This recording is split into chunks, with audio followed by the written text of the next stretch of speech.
हाल ही में हुए 5 राज्यों के विधानसभा चुनावों में हमने देखा था कि कांग्रेस लगातार खास तौर पर राहुल गांधी, पीएम मोदी और गौतम अडानी के ताल्लुकात को लेकर अक्सर प्रेस कॉन्फ्रेंस किया करते थे और ये पूछा करते थे कि आखिर गौतम अडानी और पीएम मोदी की नजदीकियां क्या हैं, ये ताल्लुकात क्या हैं, ये रिश्ता क्या है, यहां तक पूछा जाता था।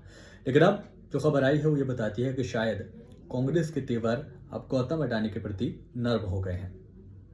खबर वर्ल्ड इकोनॉमिक फोरम से है, जो ये बताती है कि आज 4 एमओयू पर दस्तखत हुए हैं। 4 एमओयू के बाद अब 12,400 करोड़ का इन्वेस्टमेंट गौतम अडानी करने जा रहे हैं और ये जो राज्य है दरअसल कांग्रेस शासित राज्य है। यही हैरान करने वाली खबर है।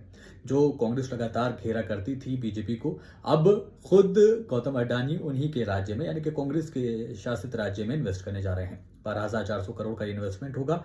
खुद सीएम रेवंत रेड्डी और गौतम अडानी मौजूद थे जब यहां पर एमओयू साइन किए गए हैं। अलग अलग शोबों में अब गौतम अडानी इन्वेस्ट करेंगे।